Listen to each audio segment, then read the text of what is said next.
සමහරක් වෙලාවට සමහරක් අය කියන දෙයක් තමයි මාන්න ගියාම ඒගොල්ලන්ගේ මැෂින් එකේ ෂටල් එකේ එහෙම නැත්නම් බොබින් එකේ නූල් පැටලෙනවා මොන විදියකටවත් ටෙන්ෂන් හැදුවත් හරියන්නේ නැහැ නූල් බුරුලුත් නැහැ ෂටල් කැඩලත් නැහැ රොටේටින් ප්ලේට් එකේ ප්‍රශ්නයක්වත් නැහැ කිසිම ප්‍රශ්නයක් නැතුව ෂටල් එකේ නූල් හිර වෙනවා කියලා කියනවා සිංගල් සික්සැක් මැෂින් වල. ඉතින් ඒකට හේතුව තමයි ඔබට පේන නැති මේ බොබින් එක බැලූ බැල්මටම පේනවා ෂටල් එකට වඩා බොබින් එක උසයි.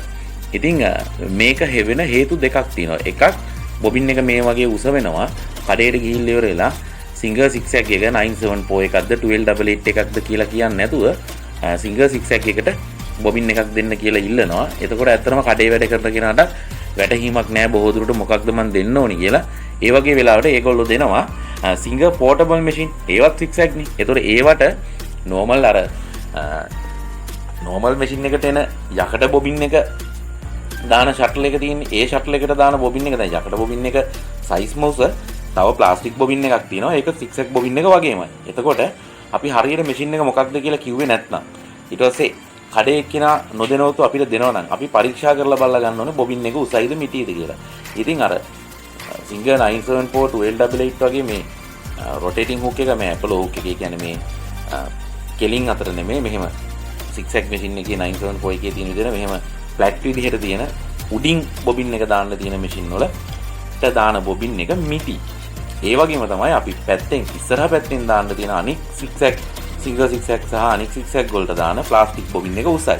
එතකොට වැරදීමකින් මේ වගේ උස බොබින් අරගෙන ආපුවම තමයි මේ විදිහට ෂටල් එකෙන් උඩට බොබින් එක හිටින්නේ. එතකොට අපි බොබින් එකට නූල් වතලා දාලා මහන්න පටන් ගන්නකොට නූල පැටලෙන්නේ බොබින් එකේ. ඉතින් බොබින් එක උසයි නූල් එක කැඩෙනවා. එහෙම නැත්නම් බොබින් එක කැඩෙනවා. එහෙම නැත්නම් මේක ඇතුලේ හිර වෙනවා. ඉතින් බොබින් ගන්නකොට හොඳට බලලා ගන්න 974 හෝ එහෙම නැත්නම් 1288 එකට ඒකට ගැලපෙන මිටි බොබින් එකද ගන්න කියලා.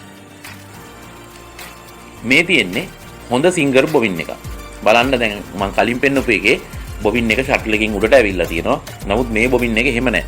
ෂටල් එකේ උඩ මට්ටමට වඩා පාතින් තියෙන්නේ. ඉතින් මේකෙදි අර නූල් පැටලෙන ප්‍රශ්න මොකුත් ඇති වෙන්නේ නැහැ. මේ බොබින් එක තමයි අපි හැම වෙලේම මිලදී ගන්න ඕනේ සිංගල් සික්සැක් වලට.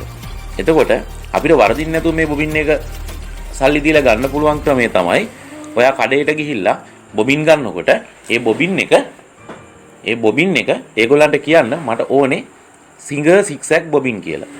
එතකොට ඒගොල්ලෝ ඕගොල්ලන්ට දෙන පැකට් එක බලන්න යට කාඩ්බෝඩ් එකක් දාලා උඩින් පොලිතින් එකකින් ආවරණය කරලා බොබින් දෙකක් තියෙන සිංගර් කියලා ගහලා තියෙන පැකට් එකක තියෙන බොබින් එකක්ද කියලා. ඔරිජිනල් එකේ සිංගර් කියලා ගහලා තිනවා කාඩ්බෝඩ් එකක් උඩ පොලිතින් එකකින් ආපු බොබින් දෙකක් තියෙන පැකට් එකක් තමයි තියෙන්නේ. අන්න ඒක තමයි නියම බොබින් එක. ඉතින් සමහරක් වෙලාවට එහෙම පැකට් එකේ නැතුව ඕගොල්ලන්ට නිකන් බොබින් දෙයි. මේ වගේ උස අඩු එකක් වෙන්නත් පුළුවන්. නමුත් ප්‍රශ්නේ තියෙන්නේ ඒවැ සයිස් එක වෙනස්. ක්වොලිටි එක වෙනස්. ඉතින් මැෂින් එකට දැම්මහම ඒ බොබින් එක නිසාම සමහරක් ගැටලු ඇති වෙන්න පුළුවන්. ඉතින් හැම වෙලේම ඔරිජිනල් බොබින් ගන්න try කරන්න. එතකොට ඕගොල්ලන්ට මහන්න ගියාම තියෙන ගැටලු ගොඩක් අඩු කරගන්න පුළුවන්. මොකද හේතුව මැෂින් එකේ අත්‍යවශ්‍යම කොටසක් නේ බොබින් එක කියන්නේ. ඉතින් සමහරක් වෙලාවට අපි ඉන්ඩිකටු ගැනත් මේකම තමයි කරන්නේ. ඉන්ඩිකටු සහ බොබින් කියන එක ඒක පළවෙනි දේනේ මැෂින් එකේ. ඒතකොට ඒ දේ හරියට නැත්නම් කොහොමදවත් අපිට හොඳට මහන්න බෑ.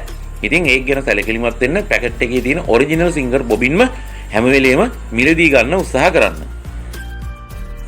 ඔන්න හොඳ බොබින් එක සහ නරක බොබින් එක දෙකම එක තැන තියලා තියෙනවා. ඕගොල්ලන්ට දෙකේ වෙනස අඳුනා ගන්න පුළුවන්. වම් පැත්තේ තියෙන්නේ උස බොබින් එක. ඒක තමයි වැරදි බොබින් එක. දකුණු පැත්තේ තියෙන මිටි බොබින් එක තමයි හරි බොබින් එක. එතකොට පේන ඇති ඕගොල්ලන්ට හැඩේ පවා යම්කිසි වෙනසක් තියෙනවා. උසේ පැහැදිලි වෙනසක් තියෙනවා. ඉතින් මේක ගැන සැලකිලිමත් වෙන්න. ආයේ බොබින් මිලදී ගන්නකොට හරියට බලලා ගන්න මැෂින් එකට ගැලපෙන බොබින් එකද කියලා. ඉතින් මේ වීඩියෝ එකෙන් ඕගොල්ලන්ට වැඩක් වුණා කියලා හිතෙනවා නම් යාළුවන්ට දකින්න ෂෙයා කරන්න.